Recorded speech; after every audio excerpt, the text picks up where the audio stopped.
इतना कहकर नारद जी ज्ञान और वैराग को जगाने का प्रयास करने लगे। ज्ञानम प्रबुद्धताम शीघ्रम रे वैराग्य प्रबुद्धताम। नारद जी ज्ञान और वैराग के कान में चिल्ला चिल्ला के बोल रहे हैं, हिला रहे डुला रहे हैं। ज्ञानम प्रबुद्धताम शीघ्रम रे वैराग्य प्रबुद्धताम। भैया ज्ञान खड़े हो जाओ, वैराग उठ जाओ। फिर कोई फायदा नहीं हुआ प्यारे। तो नारद जी ने दूसरा उपाय किया। वेद वेदांत घोषैश्च गीता पाठिर मुहुर्मुहु बोध्यमानो तदा तेन कथांचिच्चोथितो बलात्। नारद जी ने वेद सुनाए, उपनिषद सुनाए, सबका सार भगवत गीता भी सुनाया। वो भी एक बार नहीं। गीता पाठिर मुहुर्मुहु। मुहुर्मुहु का मतलब होता है बार बार। बार बार सुनाया तो ज्ञान वैराग को थोड़ी चेतना आई, पर फिर गिर पड़े। अब तो नारद जी को चिंता होने लगी। कितना हैवी डोज देने के बाद भी इनको फायदा नहीं हो रहा है। अब क्या करूं? उसी समय आकाशवाणी हुई, उपायः सुख साध्योत्र वर्तते पूर्व एव हि। सनकादिकों ने कहा कि नारद जी आप बिल्कुल चिंता त्याग दीजिए, प्रसन्न हो जाइए, क्योंकि जिस उपाय को खोज रहे हो आप, वह हमारे पास है। अच्छा महाराज, तो सत्कर्म का नाम क्या है ये तो बताओ। सनकादिक बोले, नारद जी वे सत्कर्म कुछ और नहीं बल्कि सत्कर्म सूचको नूनम ज्ञान यज्ञः स्मृतो बुधि श्रीमद्भागवतालापः सतु गीता सुखादिति। सनकादिकों ने कहा कि नारद जी ज्ञान यज्ञ ही सबसे बड़ा सत्कर्म है। नारद जी ने कहा भैया ये ज्ञान यज्ञ क्या होता है? तो सनकादिकों ने कहा कि श्रीमद्भागवतालापः,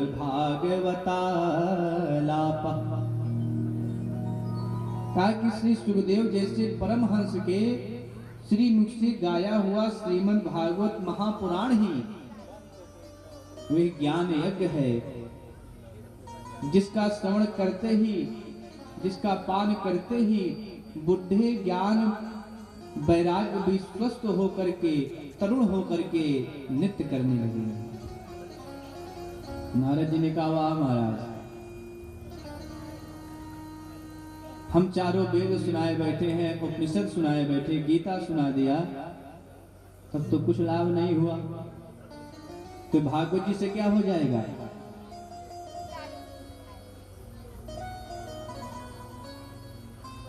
तब सनकादिकों ने एक उदाहरण दिया।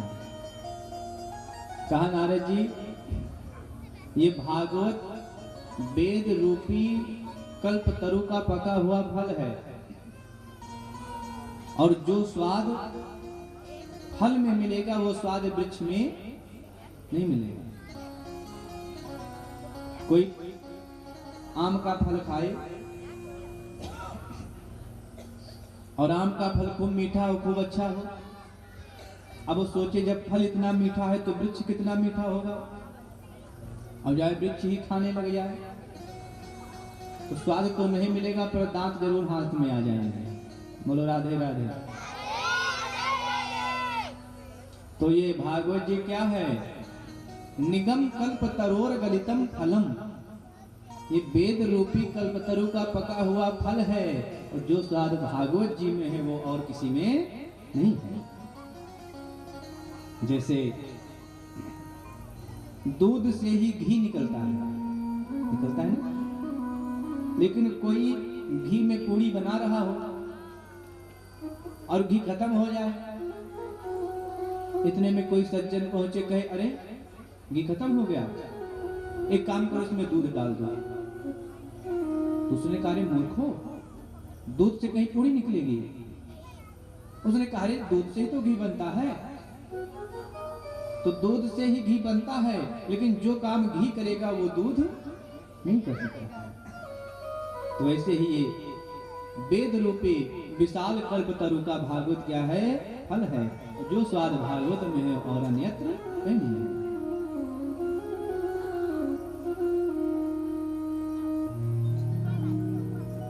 सनकादिकों ने जब बताया तब नारद जी को लगा, अरे बिना सत्संग के ये बात कैसे समझ में आती। आज जब इन सनकादिकों का मुझे सत्संग मिला, तब हमें भागवत की महिमा का बोध हुआ। तो नारद जी ने वहां एक बड़ा ही सुंदर श्लोक कहा,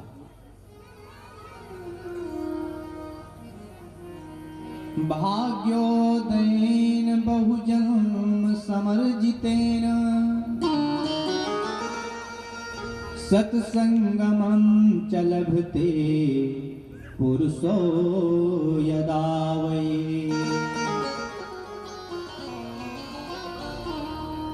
अज्ञान हेतु कृत मोह मदांधकार नासं विधाय हि तदो दयते विवेकः। नारद जी कहते हैं, जब जीव का भाग्योदय होता है, भाग्योदयेन बहुजन्म समर्जितेन, अनेक जन्मों के उसके पुण्य प्रकट होते हैं, तभी उसको सत्संग की प्राप्ति होती है। और सत्संग की प्राप्ति हो जाती है तो उसका परिणाम क्या होता है। तो बताया कि अज्ञान हेतु कृत मोह मदांधकार नासम विधाय ही तदो दयते विवेका। अज्ञान का हेतु जो मोह है, अज्ञान का हेतु क्या है, मोह। अज्ञान हेतु कृत मोह मदांधकार नासम विधाय तदो दयते विवेका। सत्संग के द्वारा उस मोह का नाश होता है, और जब मोह का नाश हो जाता है तो किसकी उत्पत्ति होती है, तदो दयते विवेकः, तो विवेक की उत्पत्ति होती है। अब इसी श्लोक का अनुवाद गोस्वामी जी ने मानस में किया कि बिनु सत्संग विवेक न होई, राम कृपा बिनु सुलभ न सोई। इसी श्लोक की व्याख्या है, इसी श्लोक का अनुवाद है। नारद जी ने कहा, महाराज अब आप ये बताइए कि कथा कहाँ सुनी जाए। सनकादिकों ने कहा, नारद जी श्रीनु नारद वक्ष्यामो विनम्राय विवेकिने गंगा द्वार समीपे तु तटमानंद नामकम। कहा कि हरिद्वार में गंगा के किनारे आनंद नाम का तट है, और वहां पर बहुत ही सुंदर कोमल नम बालू है, और पीने के लिए अमृत जैसी धारा भी प्रवाहित हो रही है। ये स्थान कथा के लिए सबसे उचित स्थान है। नारद जी चारों भाई सनक कुमारों को साथ में लेकर के हरिद्वार के आनंद नामक तट पर आए। नारद जी ने सर्वप्रथम एक व्यास मंच का निर्माण किया, उस पर चारों भाइयों को विराजमान किया। चारों तरफ प्रचार हो गया कि नारद जी कथा का आयोजन कर रहे हैं। अब चारों तरफ बात फैल गई, जो जैसे जहां से सुनता वहीं से दौड़ पड़ता। सभी संत, गृहस्थ, सज्जन, विरक्त सब दौड़े दौड़े आ गए, पर कुछ लोग नहीं आए। कौन नहीं आए? कुछ घमंडी लोग थे जो कथा में नहीं आए। ये घमंडी लोग कौन थे? अहंकारी व्यक्ति कभी कथा नहीं सुन सकता, निश्चित आप लिख के ले लीजिए। तो ये घमंडी लोग कौन थे? कहा जिनको अपनी श्रेष्ठता का बोध था। ध्यान दीजिएगा, श्रेष्ठ होना चाहिए, अच्छी बात है, लेकिन अपनी श्रेष्ठता का सदैव बोध बना रहे, उसी का नाम घमंड है, उसी का नाम अहंकार है। हम श्रेष्ठ हैं, ये बात सही है। अहंकार क्या है? हम ही श्रेष्ठ हैं, ये अहंकार हो रहा है। तो ऐसे लोग कथा सुनने नहीं आए। लेकिन एक महात्मा, बड़े फक्कड़ महात्मा थे, भृगु जी महाराज। भृगु जी ने जाकर के उनको फटकार लगाई, बोले कि तुम्हारा अहंकार इतना मोटा ना हो जाए कि तुम चल भी ना पाओ। छोड़ो इस अहंकार को और चल करके भगवान की कथा सुनो। भृगु जी ने जब फटकार लगाई तो वो सब भी कथा सुनने के लिए आ गए। अब उस पावन संत समाज के मध्य सनकादिकों ने कथा का शुभारंभ किया। सनकादिक भागवत जी की महिमा का गान कर रहे थे कि अचानक एक चमत्कार हुआ और सबने क्या देखा कि भक्ति सुतो तो तरुणो गृहीत्वा, भक्ति सुतो तो तरुणो गृहीत्वा, प्रेमैक रूपा सहसा विरासे। भक्ति सुतो तो तरुणो गृहीत्वा, प्रेमैक रूपा सहसा विरासे। श्री कृष्ण गोविंद हरे मुरारे, श्री कृष्ण गोविंद हरे मुरारे। नाथेति नामा मुहुर बदन्ते, नाथेति नामा मुहुर बदन्ते, नाथेति नामानि मुहुर बदन्ते, नाथेति नामानि मुहुर बदन्ते।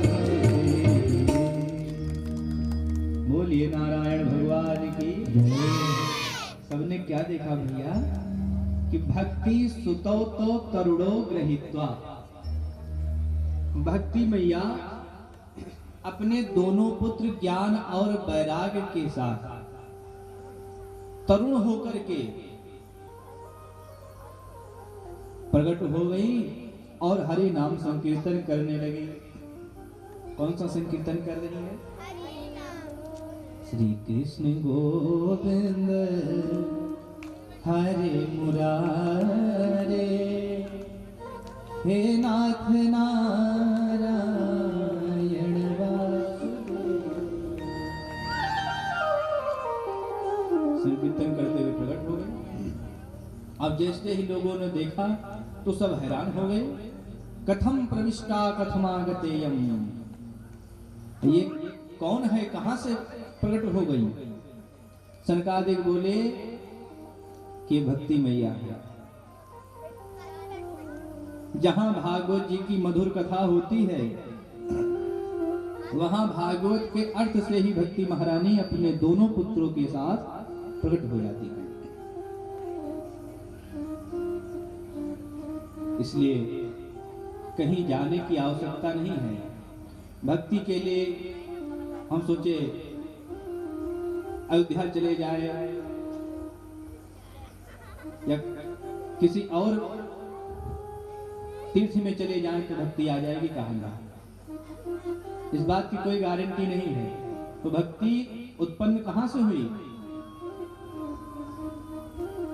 भागवत जी की कथा से। और किधर से आई, कैसे आई, किसी ने नहीं देखा। इसलिए भागवत जी की कथा सुनते रहो, भक्ति आपके हृदय में आ जाएंगी, आपको पता भी नहीं चलेगा कि किधर से आई और कैसे आई है।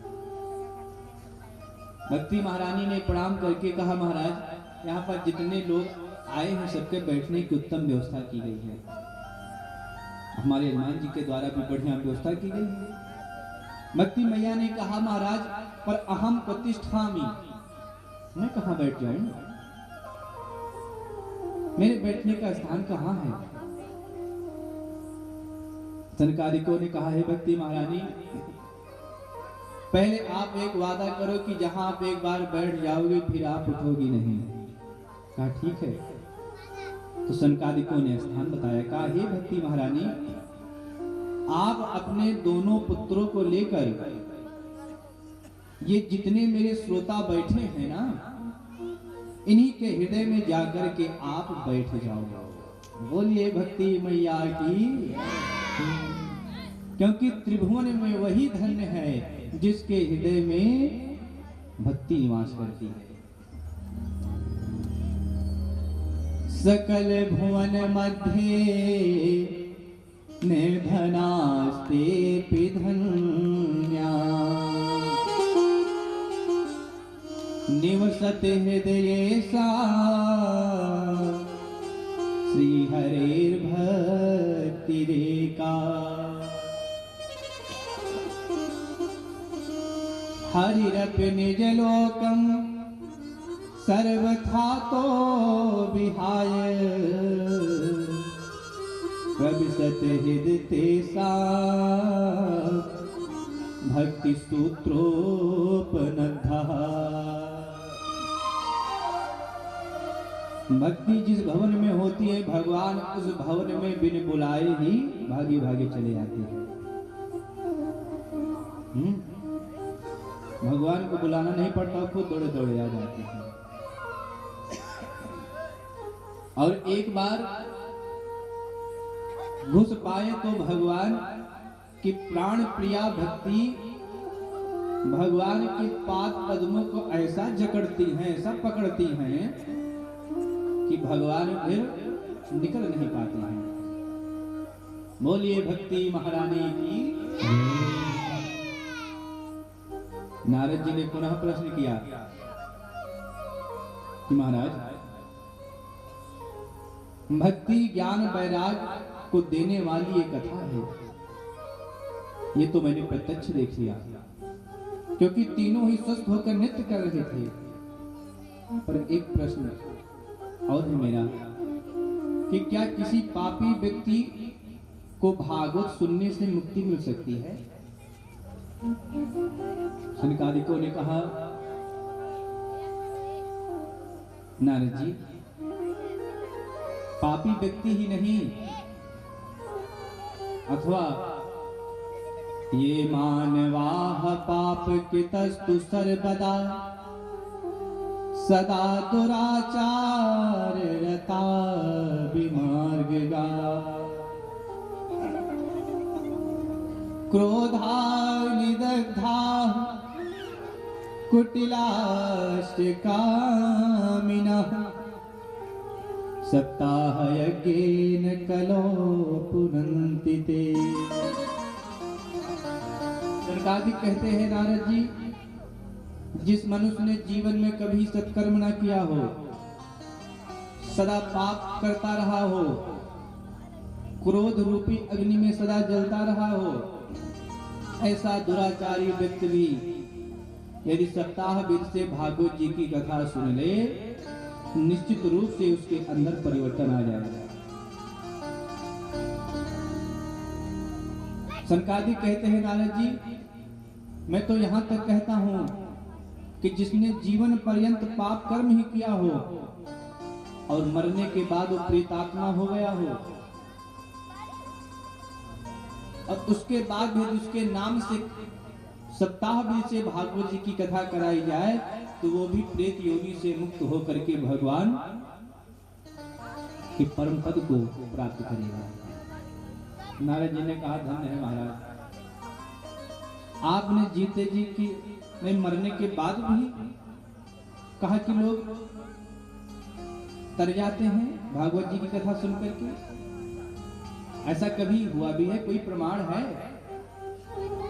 सनकादिकों ने कहा बिल्कुल प्रमाण है। हम आपको एक इतिहास सुनाते हैं। क्या सुनाते हैं? इतिहास। इतिहास का मतलब होता है बीती हुई सत्य घटना। इतिहास का मतलब क्या होता है? बीती हुई सत्य घटना। इति माने ऐसा,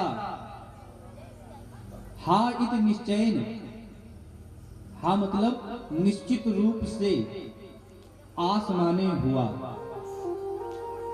इन तीन शब्दों के मिलने पर बना इतिहास। इति माने ऐसा, हा माने निश्चित रूप से, आस माने हुआ। ऐसा निश्चित रूप से हुआ उस घटना का नाम इतिहास है। इतिहास ऐसे नहीं जो मन में आए सो कहानी बताते, बीती हुई सत्य घटना को इतिहास है। सनकादिक कहते हैं मैं आपको एक इतिहास सुनाता हूं। तुंगभद्रा तटे पूर्व मभूत पत्तनमुत्तमम् यत्र वर्णास्वधर्मेण सत्य सत्कर्म तत्परा। तुंगभद्रा नदी के तट पर एक सुंदर नगर था। उसी नगर में आत्मदेव नाम के ब्राह्मण रहते थे। बड़े ही विद्वान थे और द्वितीय सूर्य के समान बड़े तेजस्वी भी थे। उनकी पत्नी का नाम श्रीमती धुंधली देवी था। उनका दुनियादारी की बातों में कुछ ज्यादा मन लगता था। कलह प्रिया, झगड़ा उनको बहुत प्रिय थे। जब तक पड़ोसी में लाठी चार्ज ना करवा दे तब तक उनको भोजन नहीं पचता था। बड़ा मजा आता था जब झगड़ा होती थी। अच्छा, बहुत लोग होते हैं उनको झगड़ा देखने में बड़ा मजा आता है। कथा हो रही है तो लोगों को बुलाना पड़ता है कि कथा प्रारंभ हो गई, चलो चलो। अब कहीं झगड़ा हो गई, वो देखो हो गई, तब किसी को नहीं कहना पड़ेगा, जो जैसे तैसे उठ धाई। अगर कोई रोटी सेक रही होगी तो रोटी जल जाए तो जल जाएगा, रोटी तो फिर बन जाएगी, पर ये दृश्य न छूटे। ये सील चली गई तो फिर गड़बड़ हो जाएगा। हाँ, मजा आता है वैसे वो भी थी। पर दुर्भाग्य की बात कि आत्मदेव जी के घर कोई संतान नहीं थी। अगर वो कोई वृक्ष लगाते थे तो वृक्ष लग तो जाता था पर उस वृक्ष में कोई फल नहीं लगता था। गाय पालते थे पर गाय गर्भवती नहीं होती थी। बड़े दुखी रहते थे। जब दूसरों के घर में बच्चों को देखते तो मन में होता था कि हमारे घर में कोई बालक होता तो मैं भी गृहस्थ जीवन का सुख पाता। ये सब सोचकर मन में बड़ी पीड़ा होती। एक दिन इतनी पीड़ा हुई कि आत्मदेव ब्राह्मण ने निर्णय कर लिया कि अब जाकर मैं आत्महत्या करूंगा। और आत्महत्या करने के लिए वन में चले गए। वहां बैठ करके वृक्ष के नीचे रोने लगे। इतने में एक महात्मा उसी रास्ते से गुजर रहे थे। उनकी जब दृष्टि ब्राह्मण देवता पर पड़ी तो आत्मदेव जी के पास आई और उनसे पूछा कि पंडित जी, कथम रोदसी विप्रत्वम काते चिंता बलियसी बदत्वं सत्वरं मह्यं स्वस्य दुःखस्य कारणम्। कहा कि रे विप्र देवता, आप क्यों रो रहे हैं? आपके रोने का कारण क्या है? आत्मदेव जी ने अपनी सारी घटना विस्तार से सुनाई। कहा महाराज, आप संतों के आशीर्वाद कृपा से सब कुछ है, पर कोई संतान नहीं। महात्मा जी समझाने लगे। कहा पंडित जी, आपके मन में जो पुत्र की कामना है, ये एक अज्ञान है। मुंचा ज्ञानम प्रजारूपम बलिष्ठा कर्मणो गति विवेकम तु समासाद त्यज संसार वासनम। इस संसार की वासना को त्याग करके आप भगवान के चरण कमलों का चिंतन करो, उसी में आपको आनंद होगा। आत्मदेव जी ने कहा कि महाराज, ये प्रवचन देना मुझे भी आता है, आप मुझे पुत्र प्राप्ति का कोई साधन बताओ। संत जी ज्योतिषाचार्य थे, उन्होंने पंडित जी के मस्तक की रेखाओं को पढ़ लिया और कहा, विप्र देवता, आपके मस्तक पर स्पष्ट लिखा है कि सप्त जन्मावधि तौ पुत्रो नयोचा नयोचा। इस जन्म में क्या 7 जन्म तक आपको कोई संतान नहीं मिला। अब तो पंडित जी का दुख 7 गुना हो गया और जोर जोर से रोने लगे। संत जी का चरण पकड़ के बोले, महाराज, अब तो आप मुझे पुत्र प्राप्ति का कोई साधन बताओ, नहीं तो अब की बार मैं आपके चरणों में इतनी जोर से सर पटकूंगा कि मेरी तो मृत्यु हो जाएगी और आपको ब्रह्म हत्या का पाप लगेगा। संत जी को दया आई, झोली से एक फल निकाल करके पंडित जी को दे दिया और कहा, आप इस फल को ले जाकर के अपनी देवी जी को खिला देना। और इसके कुछ नियम हैं। सत्यम शौचम दया दानम एक भक्तम तु भोजनम वर्षावधि स्त्रियाकार तेन पुत्रोति निर्मला। वर्षावधि स्त्रिया कार्यम तेन पुत्रोति निर्मला। और यदि गर्भ में बालक पल रहा हो तो माताओं को ये 5 काम करना चाहिए। ध्यान दे।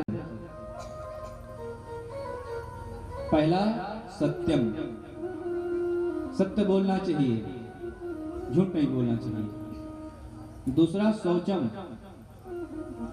पवित्रता रखनी चाहिए, समझ रहे हैं। तीसरा, दया, दया करनी चाहिए, लड़ाई झगड़ा नहीं करना चाहिए। और चौथा, दान, दान करना चाहिए। प्रतिदिन कुछ ना कुछ, या कोई शुभ तिथि पर दान करते रहना चाहिए। और 5वां थोड़ा कठिन जरूर है, लेकिन अगर कर ले जाए तो अच्छी बात है। एक दिन में एक ही बार भोजन करना, 5 काम गर्भवती महिलाओं को करना चाहिए। ये नियम संत जी ने विप्र देवता को बताया। विप्र देवता प्रणाम करके आए, अपनी देवी जी को फल दिए और कहा, इस फल को आप खा लीजिए, संत के द्वारा दिया हुआ ये फल है और मुझे पूर्ण विश्वास है कि मुझे एक सुंदर पुत्र की प्राप्ति। सुंदरी ने कहा, ठीक है, खा लेंगे। पंडित जी तो चले गए। धुंधली बैठकर विचार करने लगी कि इस फल को खाऊं कि ना खाऊं। कहीं इस फल को खा लिया और मुझे गर्व ठहर गया, और अगर गांव में आग लग गई, सब तो भाग जाएंगे, मैं तो दौड़ ही नहीं पाऊंगी। विचार कर रहे थे, इतने में उसकी एक सहेली आ गई, पड़ोसन। से माताओं बहनों को जब काम से फुर्सत मिलता है, थोड़ा पड़ोसी के हाथ में हो लेती। इससे क्या होता है कि अपना सुख दुख वो सुनाती है, उनका सुख दुख वो सुन लेती है, इससे दोनों का मन हल्का हो जाता है। उसकी भी सहेली थी, सिवा थोड़ी ना। आ गई, मैंने कहा क्या बात है बहना, बड़ी चिंतित लग रही है। अरे बहन क्या बताऊं, मेरे पति देव को देखो, उनका तो दिमाग खराब हो गया मेरा। क्या हुआ? अरे देखो फल लेकर के आए, करे फल खा लो। अब ये बताओ कहीं फल खाने से पुत्र होता है? पड़ोसन ने कहा कि बहन, संतों के आशीर्वाद में बड़ी शक्ति होती है, आप खा लो, आपको अवश्य पुत्र हो जाएगा। कहा अच्छा अच्छा, मान लो अगर मैंने फल खा लिया और मुझे गर्भ ठहर गया, तब तो मैं भोजन भी कम कर पाऊंगी और मैं तो दुबली हो जाऊंगी। कहा बहन ऐसा कुछ नहीं, थोड़ा पौष्टिक चीज लेते रहना, काजू बादाम ऐसा इत्यादि खाना। कहा अच्छा ये बताओ, अगर मैंने फल खा लिया और मुझे गर्भ ठहर गया और फिर मैं तो घर का काम भी नहीं कर पाऊंगी, मेरा पूरा घर अस्त व्यस्त हो जाएगा। पड़ोसन ने कहा अरे तुम्हें काम करने की आवश्यकता ही क्या है? अरे ननद को बुला लेना पहले से, ननद को तो वैसे भी नेक देना पड़ता है ना, ननद का नेक होता है ना।